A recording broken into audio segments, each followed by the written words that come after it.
오늘 우리가 읽은 말씀은 사실 찬양으로 더 잘 알려진 말씀이죠. 가사의 내용이 성경 어느 책에 나와 있는지는 몰라도 아마 많은 성도님들이 이 마지막 날에라는 찬양을 모르는 분은 거의 없을 거라 생각이 됩니다. 그래서 너무나도 유명한 말씀이고 한국교회에서 정말 많이 불려졌고 또 그 찬양으로 해서 많은 은혜를 받았던 곡입니다. 그래서 오늘 그 가사의 본 저자인 요엘에 대해서 우리가 함께 살펴보고자 합니다. 소선지자는 총 12명인데 이 중에서 역사적 배경을 직간접적으로 알려주지 않는 두 명의 선지자가 있습니다. 바로 오바댜와 요엘입니다. 오바댜서는 에돔에 대한 심판에 대한 예언이 나와 있는데 내용만 나와 있지 어떤 시대를 배경으로 하는지 어떤 유추할 수 있는 구절이 없습니다. 근데 요엘서는 이 기록된 내용을 통해서 몇 가지 추측해 볼 수가 있습니다. 요엘서는 이 성전에 닥쳐올 참상에 대해서 예언을 하고 있어서 바벨론 포로기 이전에 이 요엘이 활동했다라고 보거나 아니면 이미 이스라엘이 흩어지고 사로잡혀서 포로로 끌려갔던 그 바벨론 포로기 이후에 쓰여졌다라고 보는 학자도 있습니다. 하지만 다른 소선지자에서 언급하고 있는 시대적 배경이 없는 것을 보아서 요엘서를 이해하는데 이때가 언제인지를 굳이 정확하게 파악할 필요가 없다라고 주장하는 학자도 있습니다. 아니면 이 요엘서가 아예 상상의 산물이다라고 보는 학자도 있습니다. 중요한 것은 요엘이 살아가던 시대는 이스라엘이 참담함을 경험했던 시대이고 또 요엘을 통해서 이 절망과 낙심에 빠져있는 이스라엘 백성들을 다시 일으켜 세워주고 심판이 임했지만 그 심판 속에서 여호와의 이름을 부르고 또 여호와의 영이 임해서 다시 한번 회복시켜 주신다는 그런 희망의 메시지를 전하고 있다는 겁니다. 그래서 예루살렘 성전을 재건하기 전에 이 존재했던 인물로 보기도 하는데 요엘이 어떤 사람이었는지 우리 1장 1절에 이렇게 나와 있습니다. 부두엘의 아들 요엘에게 임한 여호와의 말씀이라 라고 말씀합니다. 부두엘이라는 이름이 처음 등장했을 때는 이삭의 그 장인어른, 그러니까 리브가 아내인 리브가의 아버지가 바로 부두엘입니다. 근데 그 이후로 언급되지 않다가 이 요엘 선지자의 아버지의 이름으로 언급됩니다. 부두엘의 뜻은 하나님께 속한 소년이란 뜻입니다. 그러니까 자녀는 하나님께서 주신다라는 믿음을 반영하고 있는 이름이라고 할 수가 있습니다. 또한 요엘이라는 이름의 뜻은 여호와가 하나님이시다라는 뜻을 가지고 있습니다. 즉 부두엘의 아버지가 그의 아들의 이름을 지을 때에 이 자녀는 하나님께서 주신 아들입니다라는 이름을 담아서 부두엘이라는 이름을 지은 것이고 또 부두엘이 아들을 낳았을 때 여호와가 하나님이시다라는 신앙 고백을 가지고 요엘이다라는 이름을 지었다라는 겁니다. 앞에서 말씀드렸다시피 요엘이 살아갔던 시대는 배경이 언제인지 정확하게 알지는 못해도 영적으로나 육적으로나 타락해 있고 또 암흑과 같은 시기를 지날 때였습니다. 하나님을 하나님으로 인정하지 않고 하나님을 온전히 섬기지 않았던 시대입니다. 누구도 하나님을 찾지 않았고 하나님의 이름을 부르지 않는 시대에 요엘의 아버지 부두엘은 자신의 아들이 태어났을 때 여호와가 바로 하나님이시다라고 자신의 신앙의 고백을 가지고 아들의 이름을 지었다라는 겁니다. 여호와가 하나님이심을 인정하지 않았던 시대에 요엘은 어떤 믿음을 가지고 하나님의 말씀을 선포했는지 우리가 요엘서 전체를 통해서 한번 살펴보도록 하겠습니다. 요엘이 말하는 가장 중요한 핵심적인 단어는 바로 여호와의 날입니다. 여호와의 날을 두 가지 의미로 살펴볼 수가 있는데 첫 번째는 임박한 재난의 날, 그러니까 하나님께서 심판하시는 날로 상징합니다. 또 하나는 장차 하나님께서 구원하실 날로 보고 있습니다. 그러니까 먼저 요엘이 임박한 재난과 심판이 임한다는 그런 믿음을 가지고 살아갔다라는 겁니다. 우리가 잘 알고 있는 권선징악이라는 유명한 고사성어가 있습니다. 선한 일을 독려하고 악한 일을 징벌한다라는 뜻입니다. 선한 일을 할 때 선하게 돌아오고 악행은 결국 심판을 받게 된다라는 의미죠. 우리나라의 연쇄살인을 20건이나 저질렀던 유영철은 1년 동안 도피하다가 결국 붙잡혀서 사형을 선고받았습니다. 하지만 우리 사형 집행을 하지 않아서 이 사형이 집행되진 않았습니다. 또한 유명했던 신창원 탈옥은 2년 6개월 동안 도망쳤지만 결국 붙잡혀서 22년 형벌을 받은 것에 추가 징역 22년을 선고받았습니다. 나치 전범인 아돌프 아히만은 약 15년 동안 은신하면서 살았지만 이스라엘 모사드가 체포해서 자국으로 압송되어 결국은 참수형을 당했습니다. 그러니까 과거 범죄자들은 어느 정도 도망치고 은신하면서 숨어 지낼 수 있었지만 사실 현대에는 CCTV가 너무나도 잘 되어 있어서 이 범죄를 저지르면 얼마 지나지 않아 결국 붙잡히게 되는 것을 보게 됩니다. 이 세상에서도 세상의 법을 따르지 않고 지키지 않으면 결국 심판을 받게 되고 그에 따른 형벌을 받게 됩니다. 하나님의 나라도 마찬가지입니다. 하나님께서 이스라엘 백성들에게 정해놓으신 법이 있습니다. 그것을 10가지로 압축하면 10계명이고 단 하나로 압축하면 하나님만 섬기고 사랑하라 라는 말씀입니다. 우리 출애굽기 34장 14절 말씀 같이 한번 읽어보겠습니다. 너는 다른 신에게 절하지 말라. 여호와는 질투라 이름하는 질투의 하나님이니라. 아멘. 하나님은 다른 신에게 절하지 말라. 여호와는 질투하는 분이니까 하나님만 오로지 사랑하고 섬기라 라는 계명을 주셨습니다. 하지만 이스라엘 백성들은 하나님만을 사랑하지 않았습니다. 다른 신에게 절했고 또 하나님의 뜻을 따르지 않는 삶을 살아갑니다. 그러니까 하나님은 질투하셨고 또 분노하셔서 결국 그들을 심판하실 수밖에 없었습니다. 이스라엘 백성들은 왜 하나님만 사랑하지 않고 하나님께서 하라고 하신 명령에 따르지 않고 또 이방 우상을 섬기면서 하나님의 뜻을 거스른 것일까요? 물론 여러 가지 복합적인 이유가 있겠지만 가장 큰 이유 중에 하나가 바로 하나님의 심판을 고려하지 않았기 때문이지 않을까 생각을 해봅니다. 세상의 법도 어기면 심판을 받고 형벌을 받습니다. 만약에 법을 어겼을 때 심판이 없고 형벌이 없다라고 생각한다면 이 세상은 무법천지가 될 겁니다. 갖고 싶은 것 마음껏 가져가 남의 것을 가져가 빼앗을 것이고 하고 싶은 대로 다 하며 살 것입니다. 하지만 그렇게 범죄하고 다른 사람에게 피해를 주었을 때에 결국 형벌을 받게 된다라는 사실을 알고 있기 때문에 그렇게 자신의 욕망대로 힘대로 살아가지 못하는 겁니다. 만약에 이스라엘 백성들이 하나님의 심판이 반드시 있고 그 심판이 임박해 있다라는 사실을 깨달았다면 그들은 하나님의 말씀을 지키지 않을 수 없었을 것이다 라는 겁니다. 한때 세계 최악의 살인율을 가진 국가가 있었는데 그곳은 바로 남미의 엘살바도르라는 나라입니다. 2015년 기준으로 인구 10만 명당 살인율 106.3건입니다. 당시 시리아가 전쟁 중에 있었는데 그 전쟁의 사망자보다 더 많은 수치입니다. 이 수치가 바로 세계 1위를 기록했는데 매일 평균 20명 이상이 살해당한 겁니다. 당시 그곳엔 갱단이 동네에 세금을 걷고 있었고 경찰의 공권력보다 더 큰 힘을 가지고 있었습니다.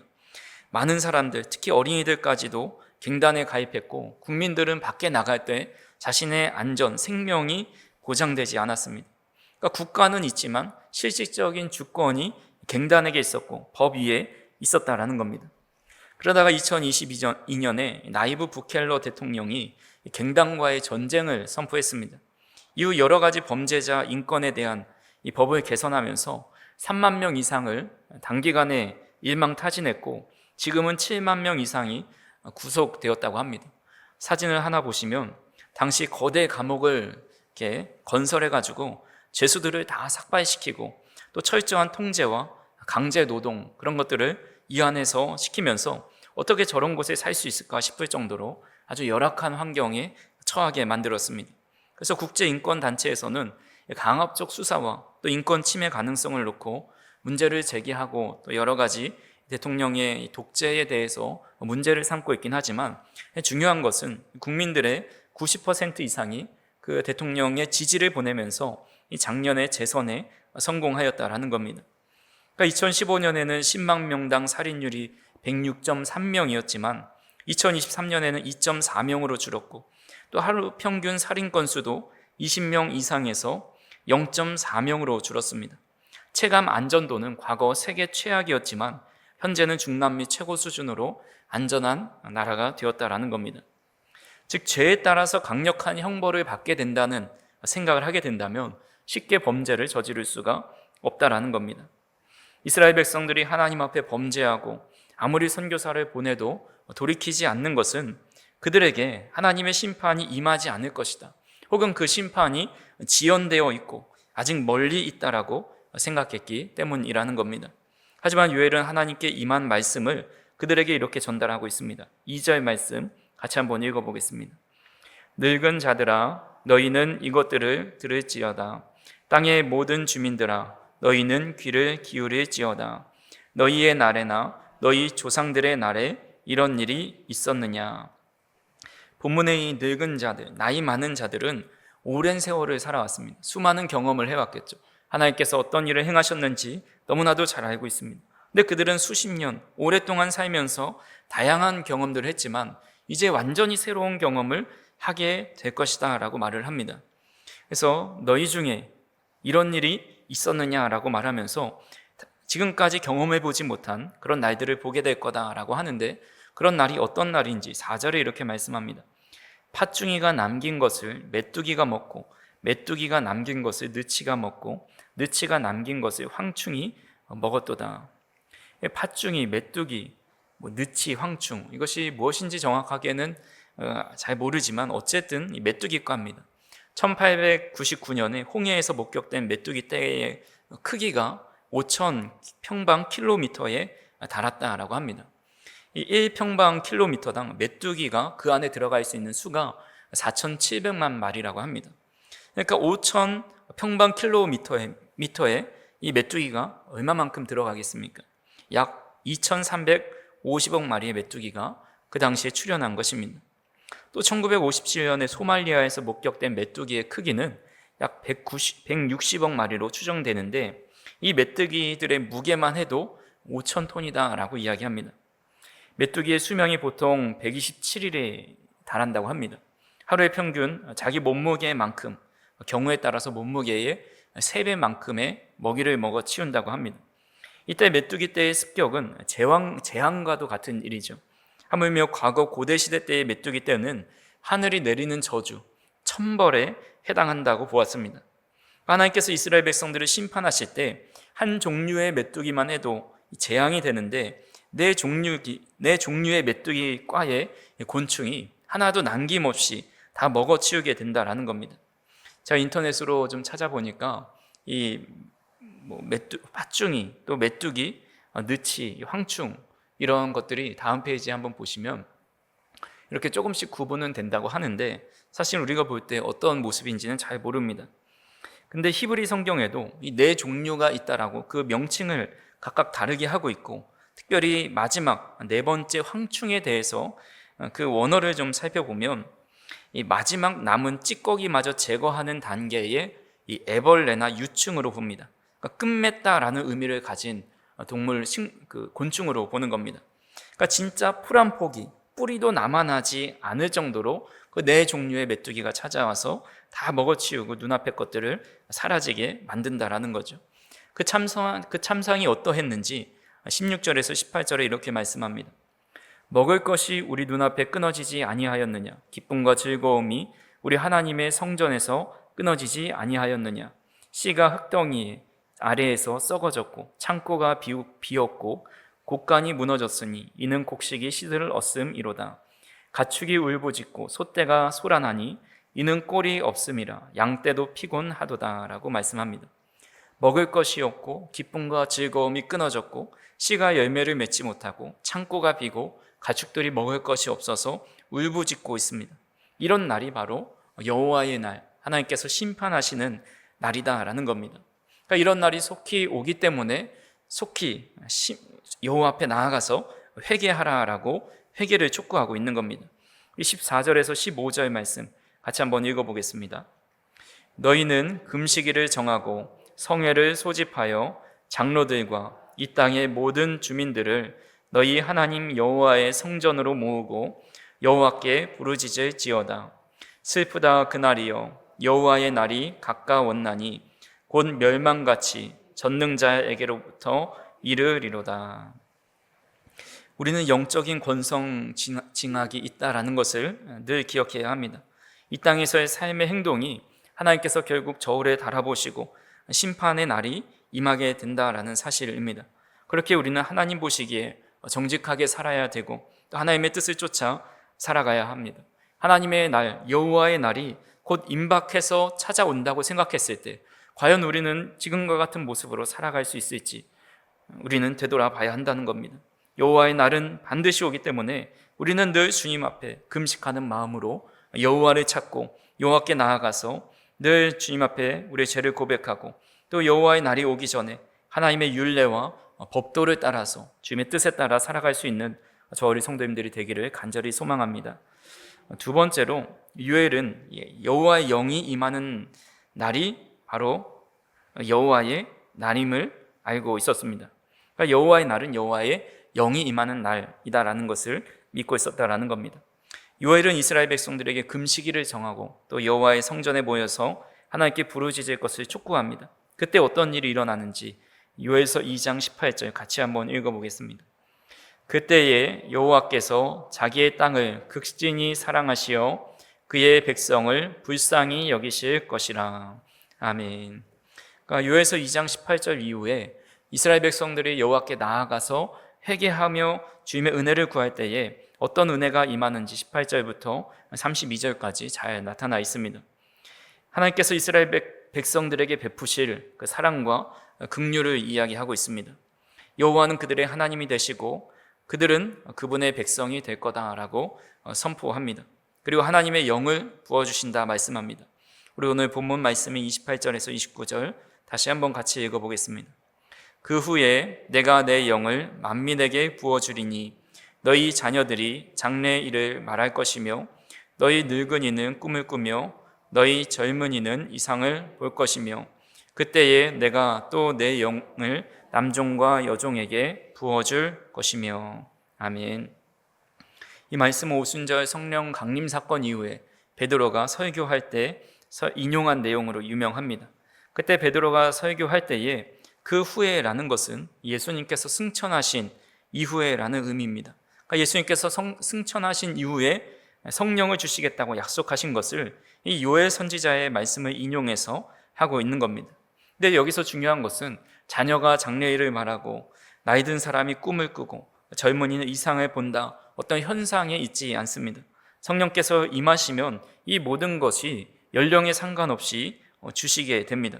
근데 여기서 중요한 것은 그 영이 차별 없이 주어진다라는 겁니다. 자녀들이나 나이 든 사람이나 젊은 사람이나 특히 아무도 거들떠보지 않는 남종이나 여종에게까지도 임하게 된다라고 말씀하고 있습니다. 즉 여호와의 날에 여호와의 영이 임한다고 한다면 우리는 여호와의 날이 심판의 날로만 생각할 수 없는 겁니다. 하나님의 심판의 날은 도둑이 이 땅에 우리 집에 임하는 것 같이 언제 임할는지 모르지만 우리가 알지 못하는 때 임하게 되지만 이 베드로가 성령께서 강림하셨을 때를 여호와의 날로 보았듯이 우리에게도 여호와의 날은 아직 먼 날이 아니라 바로 성령께서 우리 안에 임한 날이 여호와의 날이다라고 해석할 수가 있는 것입니다. 근데 주의 영은 아무 때나 아무 곳에나 임하지 않습니다. 거룩한 곳에 임하시게 되는데 거룩하다는 것은 완전히 흠이 없다는 것이지만 앞서서 이 여호와 앞에 진정한 회개가 일어날 때 우리를 흠이 없게 보시는 그때를 의미합니다. 그래서 사람들이 베드로의 설교를 듣고 마음에 찔려서 우리가 어떻게 하면 좋겠습니까? 라고 물어볼 때에 베드로는 이렇게 말을 하죠. 우리 사도행전 2장 38절에서 39절 같이 한번 읽어보겠습니다. 베드로가 이르되 너희가 회개하여 각각 예수 그리스도의 이름으로 세례를 받고 죄사함을 받으라.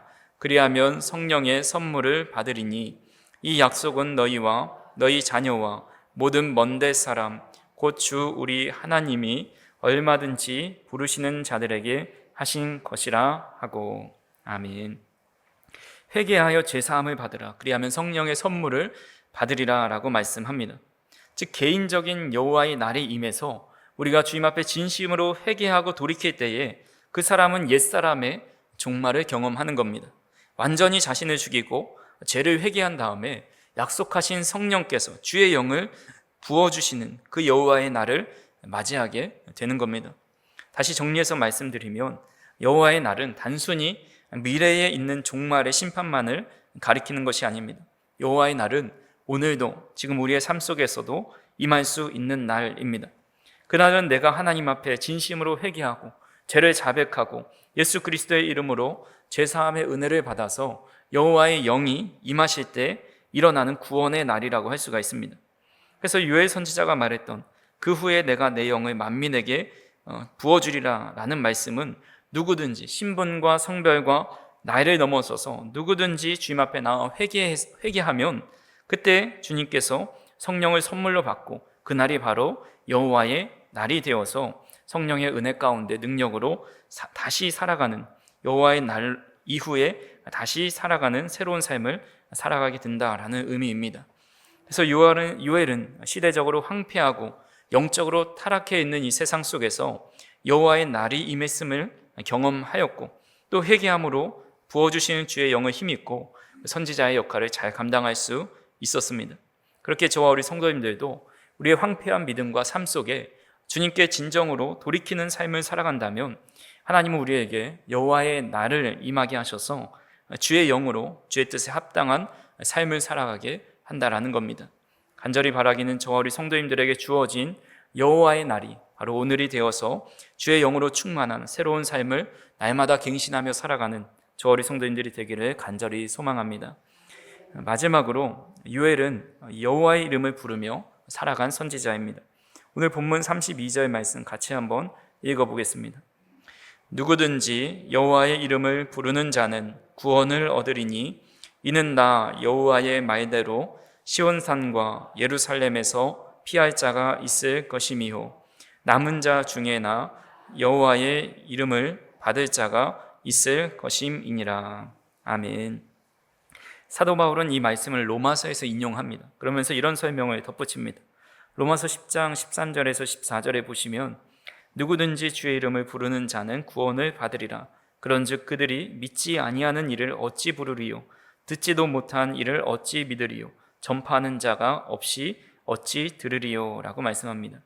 그러니까 누구든지 주의 이름을 부를 수 있다고 했는데 누구든지 주의 이름을 부르는 자는 구원을 받는다고 했는데 근데 믿지 않는 자가 어떻게 그 이름을 부를 수 있냐라고 물어보는 겁니다. 즉 주님을 아는 자, 주님을 의지하려고 하는 자가 주님의 이름을 부르게 되고 그 사람은 구원을 받게 된다라는 말씀입니다. 우리가 시편을 통해서 여호와의 이름의 능력이 얼마나 크고 위대한지를 몇 차례 살펴보았습니다. 그들이 어려움 당할 때 첫 마디가 하나님이여 라는 말이었고 여호와여 라는 말이었습니다. 다윗도 아삽도 그가 감당할 수 없는 고통 속에 처해 있을 때 그는 가장 먼저 했던 것이 여호와여 라는 여호와의 이름을 부르고 또 하나님이여 라는 하나님의 이름을 부르는 것에서부터 기적이 일어났고 또 회복이 일어나는 것을 보게 됩니다. 만약 이들이 하나님의 능력을 몰랐고 또 하나님의 존재를 몰랐다면 하나님의 이름을 부를 수 없었을 것입니다. 여리고 맹인이 주님께서 지나가신다 함을 들었을 때 그가 한 첫 마디가 바로 다윗의 자손 예수여였습니다. 예수의 이름을 부른 것입니다. 그는 예수님이 누구신지 알았기 때문에 예수님의 이름을 불렀고 또 그 이름을 힘입어서 눈이 보게 되는 기적을 경험하게 되었습니다. 우리는 모르는 사람의 이름을 함부로 부르지 않습니다. 잘 알지도 못하는 사람, 그 사람의 이름을 함부로 부르지 않죠. 잘 알고 있고 도움을 받을 사람, 또 응답해 줄 사람의 이름을 부릅니다. 우리 자녀들이 어렸을 때 엄마의 이름을 얼마나 많이 부르는지 모릅니다. 엄마라는 말을 하루에도 수십 번, 수백 번씩 들읍니다. 또 어쩔 때는 이 엄마라는 말에 노이로제가 걸려서 제발 좀 그만 불러라 이런 마음이 들 때도 있는 것 같습니다. 아이는 작은 문제만 있어도 혹은 아무런 문제가 없어도 엄마의 이름을 부릅니다. 한시도 엄마와 떨어지기 싫은 것이고 자신이 해결하지 못할 문제를 엄마가 오면 해결될 수 있다라는 그 믿음이 본성 가운데 있는 겁니다. 그러면 엄마는 아이의 소리를 듣고 와서 그 문제를 해결해 주죠. 우리가 여호와의 이름을 불러야 하는 이유가 여기에 있는 겁니다. 여호와의 이름을 부른다는 것은 하나님을 안다는 것이고 하나님을 가까이 하고 싶다는 의미입니다. 또한 하나님의 은혜가 필요하다는 것이고 하나님의 도움이 필요하다라는 겁니다. 그리고 좀 더 확장시키면 여호와의 이름을 부르는 것은 여호와께서 우리에게 오시는 것이기 때문에 여호와의 임재 안에 또 여호와와 함께 동행하는 것이다 라고 할 수가 있습니다. 우리는 여호와의 이름을 부를 때 하나님의 임재 안에 하나님과 함께하는 삶을 살아가게 됩니다. 그리고 여호와께서 우리 곁에 계시면서 어떤 문제로부터 구원을 베풀어 주시는 은혜를 경험하게 됩니다. 그래서 하나님께서 시편을 통해 말씀하시기를 시편 50편 15절에 환난 날에 나를 부르라 내가 너를 건지리니 내가 나를 영화롭게 하리로다 라고 말씀합니다. 또한 시편 145편 18절 19절 말씀 같이 한번 읽어보겠습니다. 여호와께서는 자기에게 간구하는 모든 자 곧 진실하게 간구하는 모든 자에게 가까이 하시는도다. 그는 자기를 경외하는 자들의 소원을 이루시며 또 그들의 부르짖음을 들으사 구원하시리로다. 아멘. 그러니까 여호와의 이름을 부를 때 우리를 건지시고 모든 자에게 가까이 하셔서 그분의 임재 안에 또 그분의 품 안에 품어 주신다라는 말씀입니다. 이렇게 귀하신 주님의 이름을 우리는 진정으로 하루에 몇 번씩이나 찾고 부르고 있는지를 생각해 보시기 바랍니다. 점점 아이가 자라나면서 청소년이 되고 청년이 되고 성인이 되면서 부모님을 찾지 않고 부모님의 이름을 부르지 않습니다. 이제 스스로 모든 것을 할 수 있기 때문입니다. 근데 우리의 영적인 성장에 있어서 이제 주님을 부르지 않고 살아간다는 것은 결국 이 육체의 성장에 있을 때는 부르지 않을 수 있지만 이 영적인 성장에 있어서는 더 주님을 찾고 더 간절히 주님을 찾는 것이 바로 우리 영적으로 더 깨어있는 삶이고 영적으로 세워져 가는 삶이다라고 할 수가 있습니다. 그래서 우리는 여호와의 이름을 부르지 않으며 살아가고 있는 것은 아닌지, 이제 오랜 신앙생활을 하면서 더 이상 주님을 더 간절히 찾지 않고 있는 것은 아닌지를 우리가 돌아봐야 한다라는 겁니다. 요엘이 선지서를 기록하면서 시대적 배경을 언급하지 않았다고 말씀을 드렸습니다. 이 시대적 배경을 언급하지 않은 이유가 바로 여기에 있지 않나 생각을 해봅니다. 그것은 바로 그의 메시지가 이 특정한 시대만을 위한 것이 아니라 바로 그 요엘의 가르침과 또 선포와 간절한 부르짖음은 바로 오늘 이 시대를 살아가는 우리들에게 해주는 말씀이고 또 우리가 반복적으로 그렇게 주님 앞에 나아가고 또 주님의 영을 받아야 하고 또 주님을 간절히 찾는 삶을 계속해서 이 시대에도 살아가야 되기 때문에 그렇게 시대를 언급하지 않은 것은 아닐까 그렇게 생각을 해보게 됩니다. 요엘 선지자는 어떤 시대든 또 어떤 상황이든 여호와께 돌아가고 또 여호와의 이름을 불러서 여호와의 영에 이끌려 살아가기를 원했습니다. 그렇게 여호와의 날은 멀리 있는 날이 아니라 우리가 주님께로 돌이키는 날, 또 여호와의 영이 임하시는 날이 여호와의 날이고 또 우리가 임박한 어려움과 또 어떤 상황 속에서도 여호와의 이름을 부르면서 주님의 임재 속에 주님과 동행하는 삶을 살아가게 되고 그 속에서 주님의 구원을 경험하게 된다라는 겁니다. 요엘 선지자는 그 어려운 시대를 이런 영적인 원리를 가지고 영적인 이런 믿음의 순환고리를 가지고 살아갔습니다. 그래서 오늘도 우리가 이 시대를 살아갈 때에 늘 주님께로 돌이키는 마음, 또 여호와의 영이 우리 가운데 임하시는 여호와의 날이 매일의 날이 되어서 늘 주님을 찾고 주님의 은혜 속에 주님의 뜻대로 살아가는 저 우리 성도님들이 될 수 있기를 간절히 소망합니다. 사랑과 은혜가 풍성하신 하나님 아버지, 오늘도 우리가 여호와께 가까이 나와서 주님의 말씀을 듣고 주님 앞에 예배할 수 있는 은혜를 더하여 주시니 감사를 드립니다. 날마다 우리의 삶을 주님께로 돌이키는 삶을 살게 하여 주시고 돌이킬 때 주께서 주의 영을 부어주셔서 능력 가운데 믿음의 삶을 살아가는 데 부족함이 없도록 인도하여 주시옵소서. 우리의 육신을 강건케 하여 주시고 우리의 믿음과 마음을 강건케 하여 주시고 우리의 삶의 부족하고 연약한 부분들이 주님 안에서 굳게 세워질 수 있는 은혜가 있게 하여 주옵소서. 주님, 우리는 홀로 살아갈 수 없는 연약한 존재여서 오늘도 어린아이와 같이 주님의 이름을 찾고 부릅니다. 주님의 이름을 부르고 찾을 때에 주께서 우리에게 구원을 베풀어 주시고 어떤 상황 속에서도 우리와 동행하시고 주님의 임재 안에 살아갈 수 있는 우리의 삶이 될 수 있도록 인도하여 주옵소서. 사랑하는 성도님들, 어디에서 무엇을 하든지 늘 성령의 은혜 가운데 살아갈 수 있도록 인도하여 주시고 또 여호와를 찾으며 성령의 충만함 가운데 살아갈 수 있도록 인도하여 주시옵소서. 예수님의 이름으로 기도하옵나이다. 아멘.